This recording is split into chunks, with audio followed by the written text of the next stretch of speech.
National News, Radio Maouija FM. Avec la Radio Maouija FM, construisons notre avenir. Bonjour, je suis très content de vous recevoir sur la Radio Maouija FM. Bienvenue sur National News. Nous sommes le 6 novembre. Aujourd'hui, actuellement, ici, présentement, nous sommes ici directement, comme vous savez, ici dans la province, dans la capitale plutôt du Canada, Ottawa. Et nous sommes très vraiment surpris par ce qui s'est passé hier. Vous avez vu les élections qui s'est passé aux États-Unis et Donald Trump a vraiment été victorieux là-dessus. Alors, nous avons la chance de quand même voir un peu comment ça se passe directement aux États-Unis. Nous avons Monsieur Monsieur Joël Ngoyi, qui est docteur, qu'on peut l'appeler professeur. Il s'y connaît très bien dans tout ce qui est commerce international. Il a un doctorat là-dessus. On va un peu poser des questions un peu pour savoir un peu quels sont les enjeux par rapport à la victoire de Donald Trump sur le monde et pourquoi pas au Congo aussi. Donc, je vous demande de suivre attentivement Monsieur Joël Ngoyi. Alors, Monsieur Joël Ngoyi, bonjour, comment allez-vous? Bonjour, cher Maouej, je suis très content de représenter encore une fois de plus notre organisation, le Forum intellectuel des Congolais des étrangers sur votre chaîne qui est très bien écoutée et qui diffuse des informations crédibles et dignes de foi. Ah, merci. Nous avons fait une très bonne collaboration dernièrement pour le monsieur Charles Onana, le célèbre journaliste et écrivain, qui a écrit un très bon livre aussi qui va instruire aussi les générations congolaises. Et vous avez été vraiment, comment je peux dire ça, d'un soutien remarquable par rapport à votre pétition, qui a vraiment été très soutenue. Avec notre collaboration, les choses sont quand même passées très vite. Alors, qu'est-ce que vous pouvez dire par rapport à ça? Comme ça, on va rentrer un peu dans le vif du sujet par rapport à Charles Onana. Nous pouvons dire que nous sommes très contents de l'influence que vous avez pu ajouter sur notre pétition et aussi sur notre cotisation financière et notre présence au procès de Charles Onana en France pour les soutenir émotionnellement et financièrement. Mais nous sommes aussi très contents de savoir que non pas seulement les membres de notre organisation, mais la diaspora congolaise tout entière, ainsi que nos compatriotes au pays ont rejoint FIS pour mener ensemble cette action. C'est une victoire pour des Congolais qui se battent pour leur pays et qui vont au soutien de quiconque à travers le monde mène la même action. Alors, à votre actif, vous avez fait tellement beaucoup de choses dans votre carrière. Une petite présentation quand même de vous, rapide, pour qu'on puisse passer au vif du sujet. Alors, qui êtes-vous, monsieur Joël Ngoyi, puisque d'autres vous appellent professeur, d'autres vous appellent docteur. Expliquez-nous un peu qui vous êtes. À vous.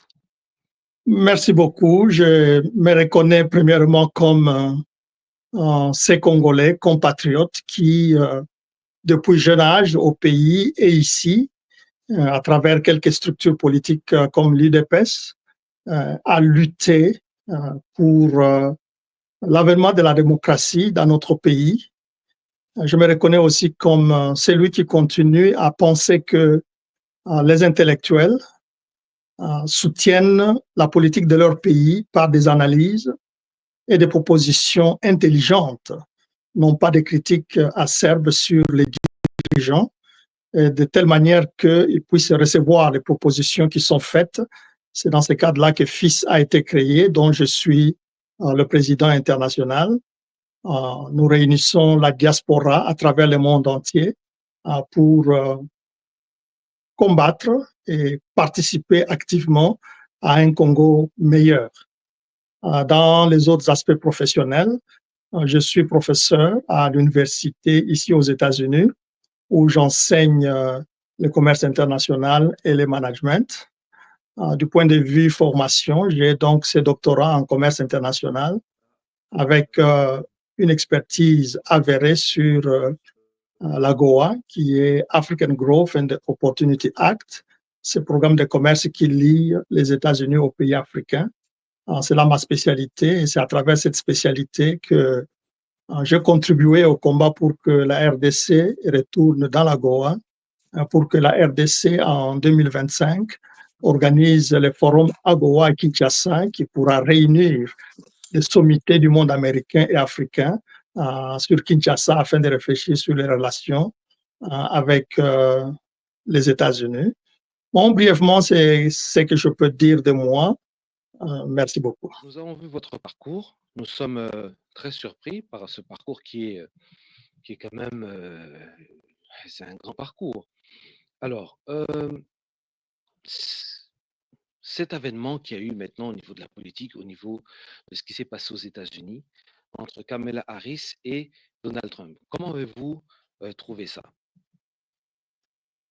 Merci beaucoup. Je pense que pas seulement les États-Unis, mais le monde entier vient d'assister à un changement qui peut être normal parce que c'est les jeux démocratiques où il y en a qui perdent et il y en a qui gagnent. Mais c'est aussi la politique autour de ces deux candidats et finalement sur celui qui a gagné la présidence. Il y a une expression qui dit que lorsque les États-Unis toussent, tout le monde attrape la grippe. Le monde entier a les yeux braqués sur cette élection qui vient de se passer avec Donald Trump, un phénomène, si on peut le dire, qui passe à la présidence, qui sait comment se battre et comment jouer bien ses cartes le temps venu. Et maintenant que les résultats sont connus, le monde entier, spécialement l'Amérique elle-même, tout le monde est en train de s'ajuster pour savoir comment les 4 années à venir vont influencer le devenir de l'Amérique, mais aussi les changements à travers le monde entier. Et depuis ce matin, le monde intellectuel essaie de glaner sur le plan ou le programme politique du président élu Donald Trump pour savoir comment devoir interagir afin de participer ensemble au changement dont le monde entier va connaître dans les 4 années qui suivent. Et c'est dans ce sens-là que nous avons aussi donné un conseil ce matin à nos autorités congolaises, qu'il ne suffit pas tout simplement d'applaudir la venue de Trump comme si c'était juste une plaque qui a tourné, mais c'est de s'asseoir, de mettre autour des experts de différents domaines pour se poser la question, que fera le Congo avec le nouveau président élu des États-Unis, sachant que nous avons des questions très importantes. C'est par exemple la question des minerais stratégiques qui aujourd'hui déchire la République démocratique du Congo avec la guerre à l'Est. Que fera la République démocratique du Congo avec son potentiel d'une jeunesse qui est comptée être 70% de la population, mais aussi la plus grande de l'Afrique entière? Que fera le Congo avec ses autres richesses, c'est-à-dire la terre arable, mais aussi la forêt qui contribue à la réduction du réchauffement climatique? Donc, c'est toutes ces questions, au lieu de se perdre dans tout ce que le monde pense parce que chacun va rechercher son intérêt.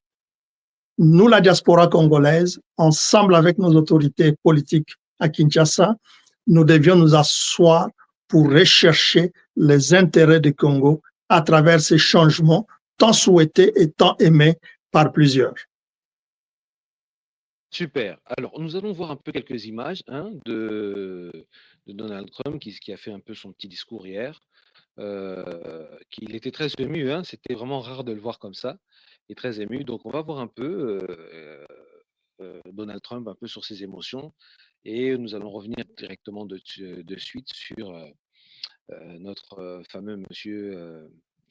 Je ne sais pas si je peux l'appeler docteur ou professeur. Il a tellement d'actifs dans son panel qu'on ne sait plus qui prendre. Alors, voilà, on reviendra et je vous demande tout de suite de voir un peu les émotions de Monsieur Donald Trump.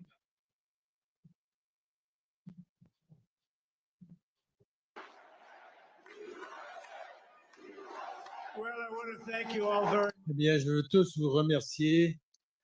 Ce sont tous mes amis ici. Nous avons des milliers d'amis. Un mouvement incroyable. C'est un mouvement comme personne n'en a vu auparavant. Et franchement, je crois que ça a été le plus grand mouvement politique de tous les temps. Il n'y a jamais eu quelque chose de tel dans ce pays auparavant. Et je pense que ça va atteindre maintenant un nouveau niveau parce que nous allons aider notre pays à se guérir. Notre pays a besoin d'aide grandement. Nous allons réparer la frontière, nous allons réparer tout ce qu'il y a à réparer de notre pays. Nous avons fait l'histoire pour une raison ce soir. Nous avons surmonté des obstacles tels que personne ne pensait que nous étions capables de le faire. Et ça a été la chose politique la plus extraordinaire. Regardez ça. Voilà, nous revenons sur notre plateau, un petit discours, hein. On a vu que quand même Monsieur Donald Trump était très ému. Alors, qu'est-ce que vous pouvez dire par rapport à son émotion? Et il a dit surtout que nous allons faire un effort pour que ce pays puisse guérir. Qu'est-ce qu'il voulait dire par là? Quand vous lisez un peu, vous avez vu un peu son discours en long et en large, qu'est-ce que vous avez lu? Qu'est-ce que vous avez décrypté là-dessus? Parce que nous allons voir aussi, puisque ce matin, vous avez été aussi dans une très grande radio aussi, nos radios partenaires qui se retrouvent à Kin.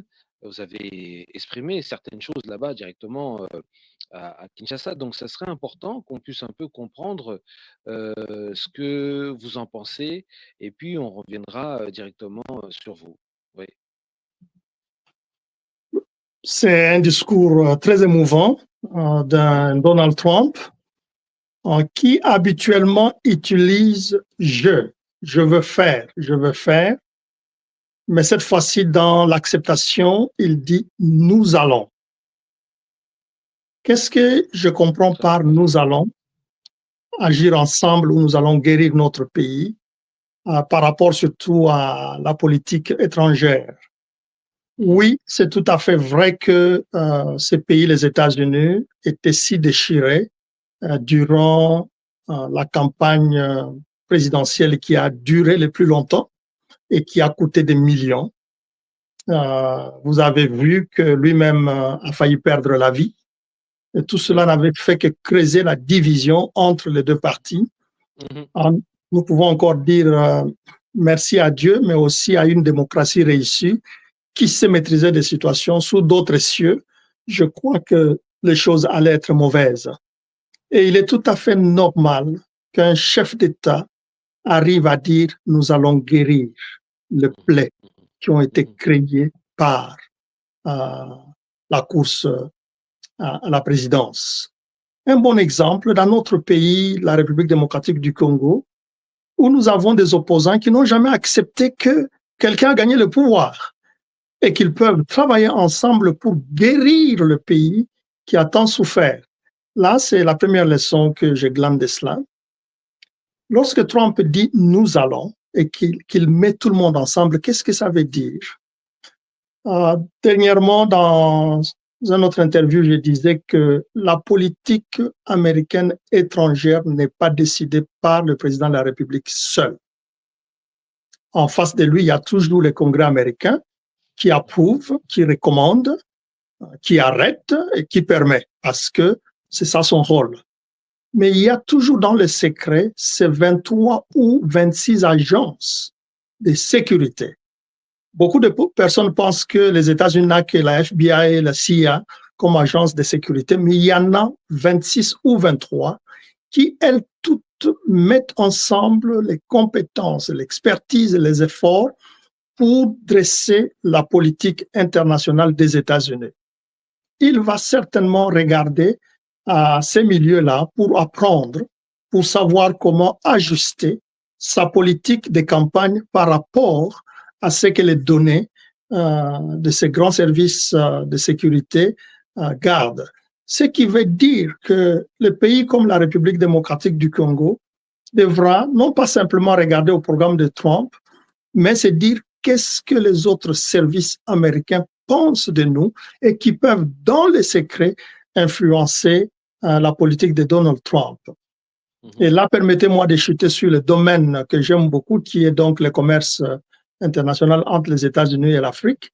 Il y a ce grand programme bien connu sous le nom d'AGOA, c'est-à-dire African Growth and Opportunity Act, dont notre pays, grâce à son excellence, Monsieur le Président de la République, appuyé par la Première ministre, avec un dynamique ministre qui est Julien Paluku, dont j'ai l'honneur d'être le consultant sur cette question, ont arraché l'organisation du Forum 2025 à Kinshasa.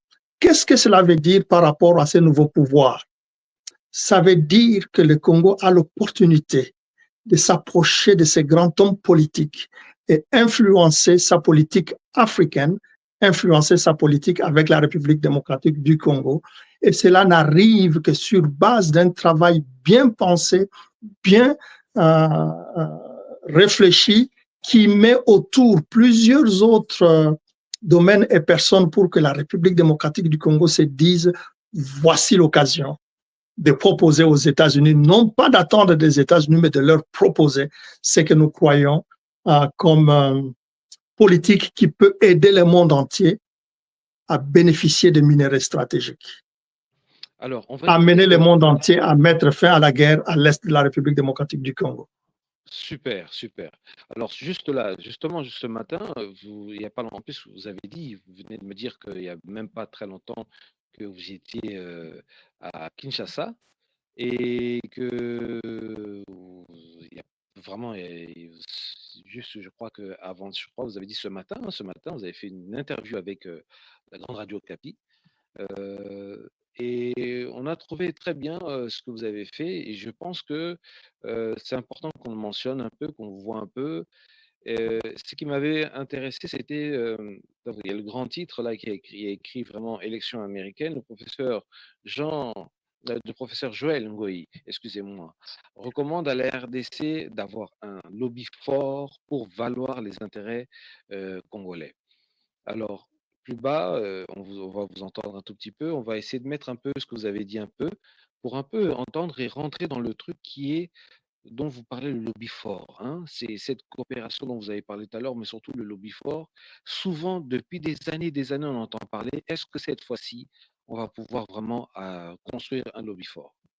Prochain président américain. Bonjour, chers journalistes Irung. L'Afrique et spécialement la RDC doivent tout simplement dès lors commencer à analyser le plan de société de chaque candidat et d'y répondre en conséquence de telle manière qu'ils pourront vite s'adapter à la politique de celui qui sera élu. Malheureusement, l'Afrique et spécialement la RDC ont toujours été reprochés d'être inactifs durant la période des campagnes présidentielles américaines pour savoir comment se comporter devant les candidats qui sera élu.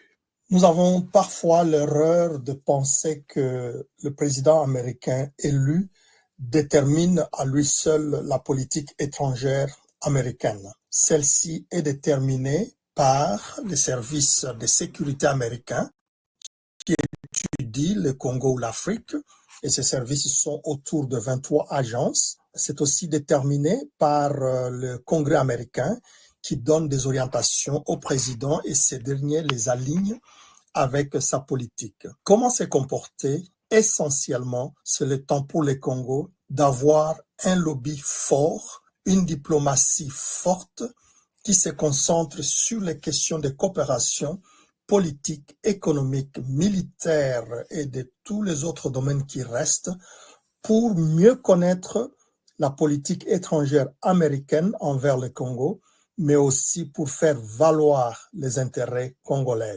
Que ce soit Donald Trump ou Harris, l'analyse est que les pays africains, le Congo, doivent s'imposer sur la scène politique en ayant une diplomatie très forte de manière à peser sur l'échiquier international.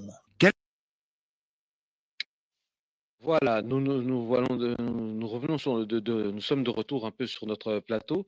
Alors, ce qui m'a vraiment, voilà, c'était qui m'a frappé, vous avez vraiment insisté que nous ne devons pas rester ignorants, hein, que c'est comme si vous dites un peu que les États n'ont pas d'amis, hein, elles ont que des intérêts et que nous devons être vigilants, nous devons être forts, mais euh, c'est comme si vous dites aussi que comme Trump est là sur la scène politique aujourd'hui, c'est aussi, euh, ça peut être, c'est en faveur pour le Congo, ok?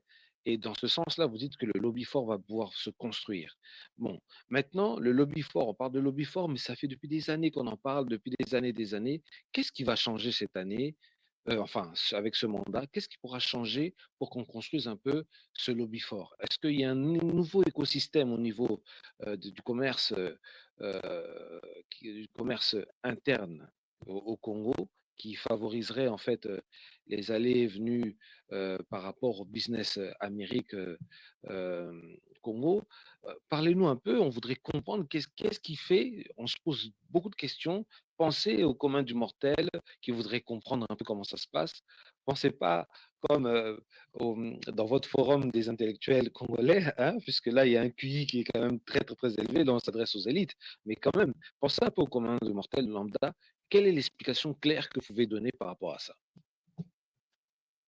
Merci beaucoup, cher Maweja. Vous venez de le dire vous-même, les pays n'ont pas d'amis, mais des intérêts.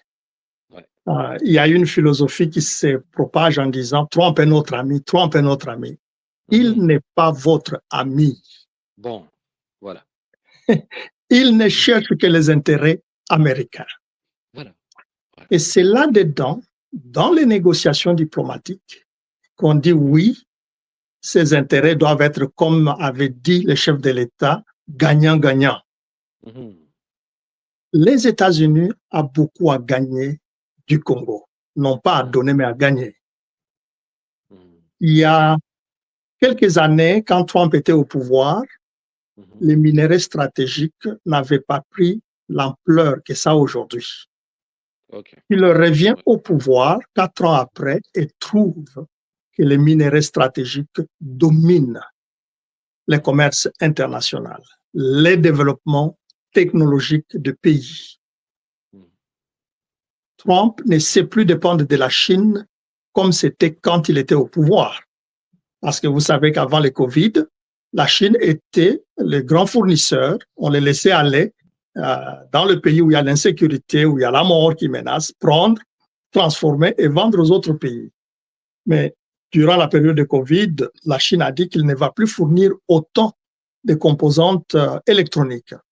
Ce qui fait que l'Occident, spécialement l'Union européenne, le Canada et les États-Unis, ont connu des crises de composantes électroniques. Maintenant que Trump revient avec, permettez-moi de dire, sa brutalité mais sa franchise, il a besoin de trouver des minerais stratégiques pour les États-Unis. Les Congo... Vous avez l'impression, vous dites un peu que là, maintenant, les États-Unis, c'est comme s'ils étaient un peu en détresse au niveau de leur économie et que les minerais du Congo sont propices à faire remonter leur économie. Donc, ça sera un business gagnant-gagnant. C'est ce que vous voulez dire. Ce fait que je veux dire, les États-Unis est totalement en détresse s'il n'a pas une source sûre de minerais stratégiques. C'est le Congo qui a les minerais stratégiques. C'est le Congo qui les vend à la communauté ou au monde international. C'est au Congo de dresser une politique adaptée à Trump sur comment rendre les minerais stratégiques disponibles à son pays dont il a besoin. Parce que, imaginez, quand il n'en a pas, même s'il a aujourd'hui une grande victoire, les compagnies américaines vont le mettre mal à l'aise parce qu'ils n'ont pas ce qu'il faut pour fonctionner. Mais qu'est-ce que je veux dire spécialement à travers cette petite expression commerciale, spécialement des minerais stratégiques? Le président Trump est aujourd'hui entouré d'un homme très fort, qui est Elon Musk. Elon Musk est celui qui consomme dans le monde entier le plus de minerais stratégiques pour les voitures électriques mais aussi pour la satellite Starlink, mais aussi pour son programme spatial. Donc, Elon Musk a besoin de minerais plus que toute autre personne et il va user de son soutien de Trump pour en avoir. Mais voici le problème. Elon Musk s'est toujours approvisionné et au Rwanda qui vole au Congo et au Congo qui souffre pour exploiter dans des situations de guerre. Comment est-ce que le Congo va gérer cela pour permettre au président Trump de comprendre que n'allez pas chercher les minerais volés ou les minerais de sang au Rwanda, mais nous sommes là pour vous fournir tout ce dont vous avez besoin, selon la politique des gagnants-gagnants. C'est à notre pays de le faire avant toute autre personne que de pleurer sur « Oh, nous sommes agressés, oh, nous sommes agressés ». Pourquoi je dis cela? Parce qu'en ces temps, les Rwandais aussi peaufinent sa stratégie de relations avec Trump. Il peut aller lui dire « Je continuerai à vous fournir davantage ». Mais il lui fournira quoi? Ce qui est volé. Ça veut dire que si nous n'agissons pas plus tôt, la guerre à l'Est peut prendre une tournure telle que Elon Musk a besoin de continuer à recevoir ce qu'il a reçu du Rwanda, qui est volé à l'Est de notre pays, et prendre les miettes du Congo, qui aussi sont convoités par la Chine. Là, voilà un peu sur ce plan-là commercial tout à fait simple, où nous ne pouvons pas dormir sur nos lauriers, nous n'allons pas applaudir quelqu'un qui n'est pas notre ami, mais qui n'a besoin que des intérêts. Du point de vue diplomatique, vous savez que le chef de l'État, Félix-Antoine Tshisekedi Tshilombo, est venu au pouvoir à l'époque où Trump était là. Il a fait 2 voyages aux États-Unis sans être reçu par le président Trump. C'est maintenant l'occasion de dire « Je ne me rendrai aux États-Unis que si je peux rencontrer le président Trump et discuter avec lui tête à tête comme homologue. » Avec bien sûr, dans sa mallette de négociation, la question des minerais stratégiques. Avec, dans sa mallette de négociation, la paix dans la province, dans la région des Grands Lacs. Est-ce que vous pensez que ça peut être réalisable? C'est ça que nous appelons les lobbies. Les lobbies précèdent le chef de l'État pour négocier pour lui. Et ces lobbies ont toujours été formels et informels. La diaspora congolaise ne doit pas être négligée dans ses actions dans les pays où nous sommes, spécialement aux États-Unis, parce que nous sommes un lobby informel.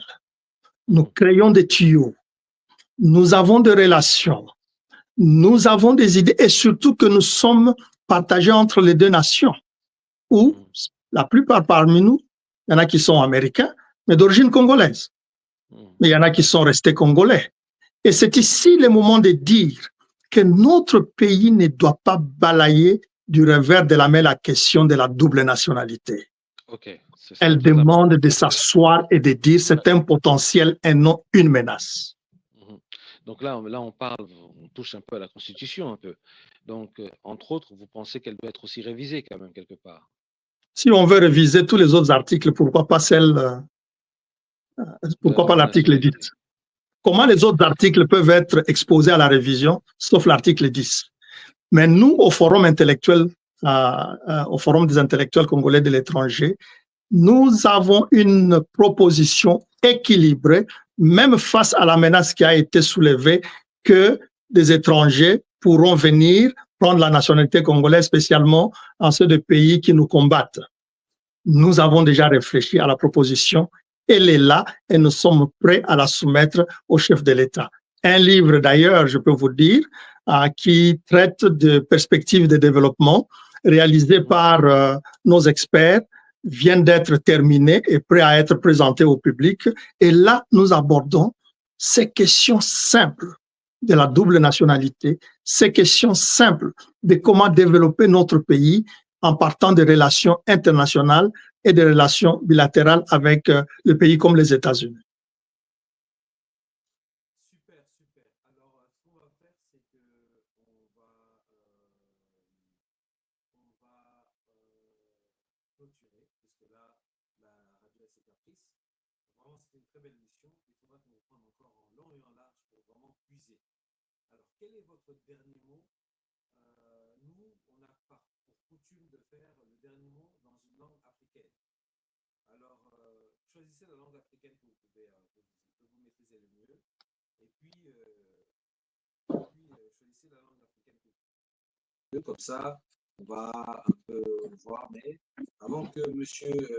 Joël revienne, on va un peu voir un peu encore le discours de Thomas. Ça va nous aider à faire. Mais c'est une victoire politique que notre pays n'a jamais vue auparavant. Donc, je veux remercier le peuple américain pour l'honneur qu'il m'a fait de m'élire comme 47e président et je suis aussi encore votre 45e président. Et pour tous les citoyens, je veux vous dire que je vais me battre pour vous, pour votre famille, pour votre avenir. Tous les jours, je vais me battre pour vous. Avec chacun des souffles, nous allons vous livrer une Amérique forte et sécuritaire que vous méritez, que vos enfants méritent. Ce sera véritablement l'âge d'or de l'Amérique. C'est une victoire magnifique pour le peuple américain qui nous permettra de faire en sorte que l'Amérique connaisse à nouveau la grandeur.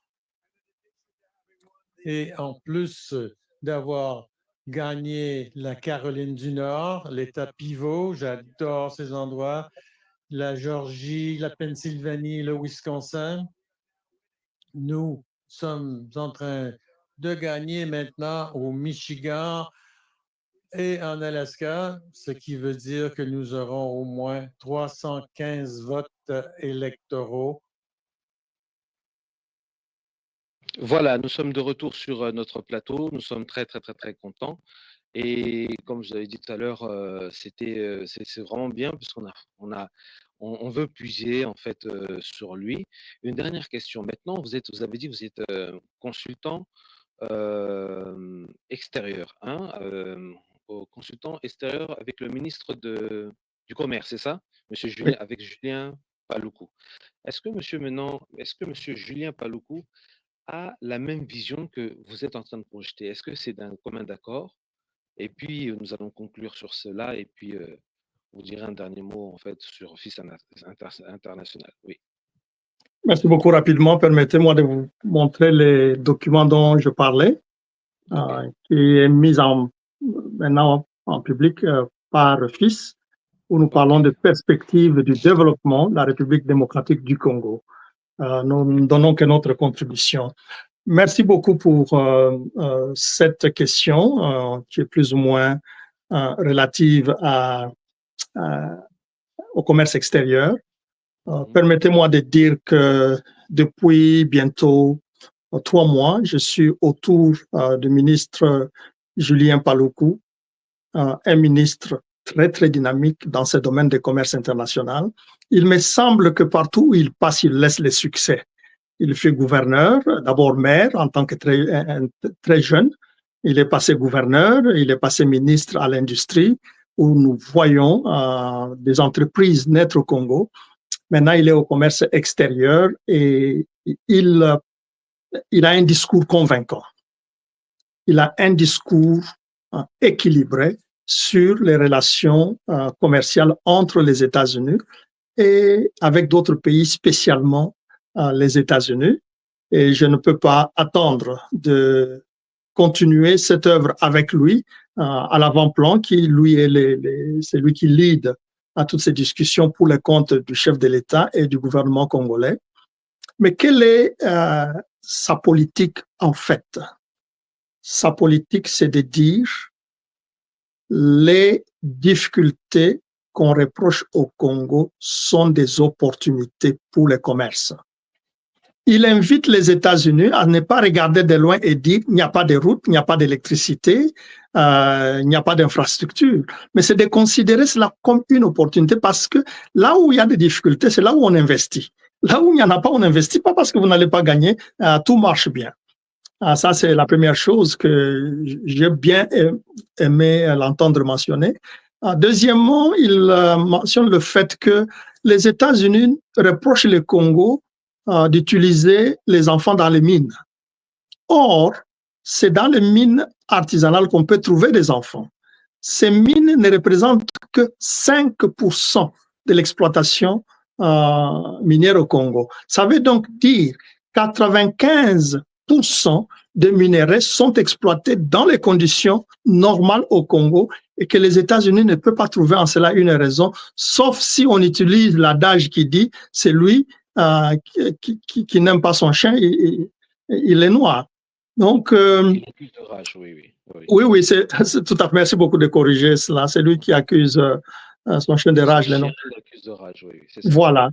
Donc, le Congo, à travers la politique du chef de l'État, est totalement ouvert à une collaboration honnête, démocratique, claire, pour le bonheur non pas seulement du Congo, mais du monde entier, et spécialement de celui des États-Unis. Donc, son discours est tellement convaincant que dans sa dernière tournée, même l'usine Tesla avait été visitée par lui avec son équipe et a promis de considérer les propositions qu'il a faites pour la collaboration avec le Congo dans ce domaine de mines. Et beaucoup d'autres Américains l'ont approché pour signer des mémorandums d'entente afin de pouvoir aller exploiter ou faire leur business au Congo. Et c'est dans ce titre-là qu'il m'a choisi pour qu'aux États-Unis, nous puissions mettre la diaspora ensemble et les hommes d'affaires des États-Unis à tourner leur regard, leurs investissements vers la République démocratique du Congo. C'est une œuvre possible. C'est une œuvre que le chef de l'État va réussir à travers le gouvernement et son ministre Julien Paluku. Et nous pouvons, nous, la diaspora, soutenir une telle action maintenant qu'il y a un changement. Et nous savons tous quand même que les démocrates ont milité contre le Congo durant tout leur mandat. Saisissons maintenant cette occasion pour pouvoir placer les plans véritables de la RDC aux États-Unis. Okay, super, super. Alors, là, on est en train de voir la structure FIS, Forum international des Congolais de l'étranger.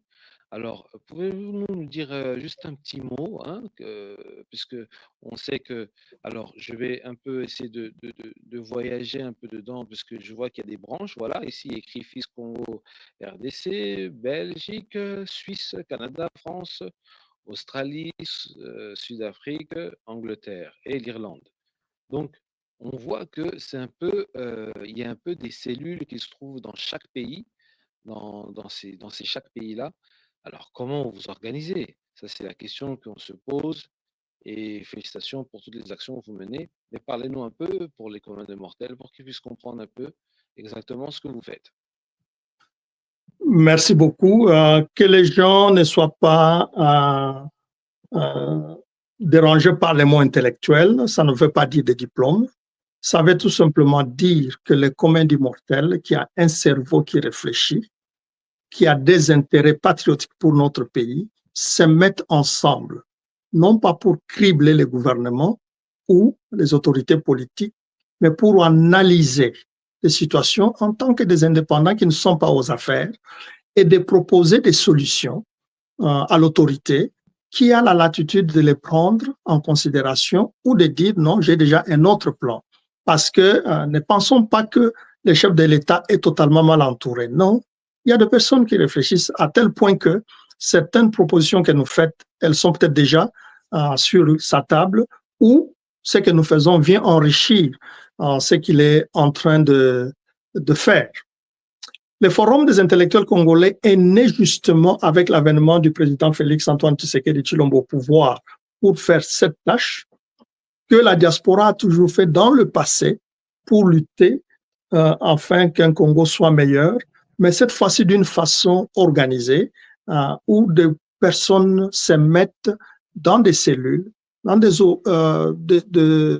de programmes concrets et réfléchissent avec leur expertise dans les domaines, plutôt que d'être les gens qui nagent partout comme nous les voyons un peu, avec beaucoup de structures qui se passent au Congo.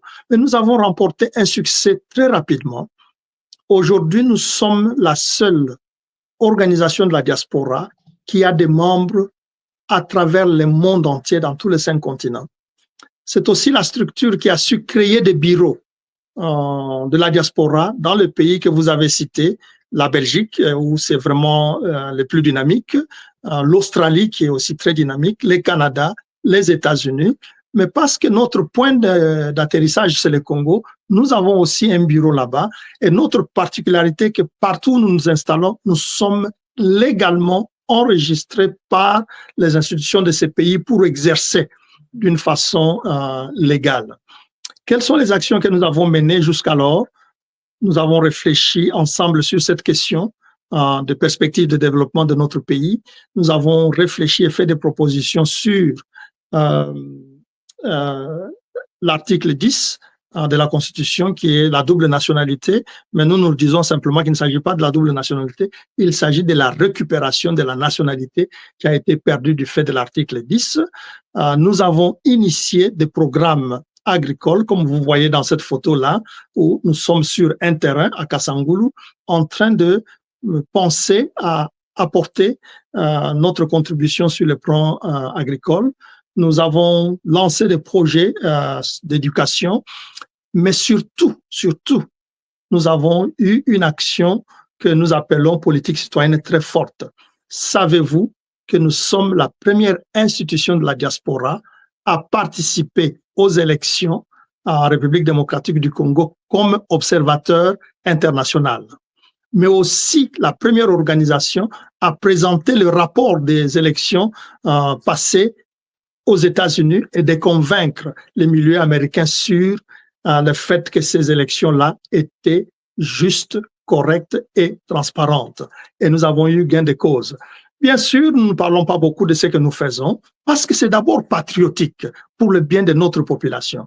Bon, s'il y en a qui veulent reconnaître cela et nous utiliser davantage pour avancer l'agenda de la politique congolaise, nous sommes entièrement disponibles et nous avons les compétences requises à travers le monde entier pour trouver à notre gouvernement des personnes qui peuvent réfléchir sur l'agriculture, sur l'éducation, sur les inventions, sur le social, sur le nettoyage des villes qui sont devenues très, très malpropres, sur les nouvelles technologies de transformation, sur comment mobiliser cette grande jeunesse qui termine les études mais se retrouve sans emploi. En tout cas, merci. C'était vraiment très belle présentation. On a vu un peu ce que vous avez fait. Et félicitations, hein, surtout par rapport aux élections, d'être comme des observateurs. On en parlera encore une fois, puisqu'on parlera on aura besoin de vous, parler un peu de si la Constitution doit être révisée ou pas, si les élections doivent se passer comment, puisque nous avons vu les élections comment sont passées aux États-Unis. Vraiment, ça a été remarquable, hein. On a senti vraiment une transparence et une fluidité dans les informations. Alors, je pense que vous parlez une langue du pays. Alors, s'il y a moyen, vous allez quand même nous parler, nous dire un mot de fin, très court, dans une langue que vous pouvez, une langue du pays. Lingala, Swahili, on sait qu'habituellement les gens parlent ces langues-là, mais si vous avez d'autres langues, d'autres dialectes, ça serait très bien, puisque le Congo est très riche et il faudrait qu'on continue à l'exploiter. Donc, ça serait dommage de ne pas les exploiter. Voilà, à vous. Si je combinais votre nom avec quelques expressions du pays, je pourrais dire Tatmaweja, Topesio merci mingi na musala ozali kosala pona komema sango na baike na mboka ya Congo pe awa na mboka mopaya po ete biso nyonso tosangana tozali kaka na ekolo moko Congo. Ata article 10 eboyi biso Congo ya koboya biso te o mingi na kati na biso motolo ekundama kuna na mboka mingi na kati na biso baboti bana awa bazana nationalité mususu me bakolia yo kwanga bakolia yo fumbwa bakobina mabina ya Congo lokola bakenda na Congo alors que nanu bamona yango te. Oyo ezali bonsomi ya mboka na biso ekoki kozala te ekoki kozala malamu te ke bato moke basangana baloba te bango tokoko considere bango te bakonsideraka biso kaka soki makambo engindi na mboka tolingi bokonsidere biso na ntango biso nyonso tozali kokanisa po ete totombola kita ya mboka na biso. Napesi yo merci mingi mpe topesi balandi na biso merci mingi tokozonga lisusu soki ozwi ntango ya kobengisa biso ekozala kaka ngai te kasi forum intellectuel congolais baétranger eza na baorganisation ebele par exemple organisation ya basi ya diaspora oyo kala mingi te bakosala conférence munene kolakisa ndenge nini tokoki koeduke bana na biso epai na biso to na mboka mopaya. Nakanisi mpe bakosala conférence mosusu oyo ekolakisa ndenge nini bandeko ya basi oyo bazali na mboka mopaya bakoki kosangana na bandeko ya basi oyo bazali na mboka na biso Congo mpona kotombola nkita koyekola ndenge nini bakoki kosunga mabota na bango na commerce ya solo. Tokozongela yo lisusu. Merci mingi. Merci, c'était Monsieur Joël Ngoï, président de FIS International, consultant extérieur avec le ministère des Commerces, qui est tenu de main de maître par Julien Paloukou. Merci, c'était vraiment une très belle émission et je pense que nous allons continuer avec d'autres participants, d'autres intervenants qui vont aussi parler aussi de ce qui se passe de cette célébration qui a eu cette victoire avec Donald Trump et quels sont les enjeux aussi pour notre pays. Et merci en tout cas pour vous de nous avoir donné un peu de temps. On sait que vous êtes beaucoup affairés. En tout cas, un grand merci. On se dit à la prochaine fois et bye. Merci beaucoup. Radio Mawija FM. Pour rien manquer, abonnez-vous maintenant. Radio Mawija FM avec Kalonji Mukendi dans Construire notre avenir. Bienvenue dans Radio Mawija FM. Nous ouvrons nos portes et nous émettons notre signal à partir de la capitale canadienne, Ottawa, province de l'Ontario. Nous avons des concepts inédits, interviews, reportages, documentaires et tant d'autres. Nous vous présentons notre nouvelle émission Construisons notre avenir avec Amour, Zola, Upendo, Love, Dinanga. Nous sommes contents, écoutez-nous, nous sommes avec vous. Construisons notre avenir avec amour. Ciao.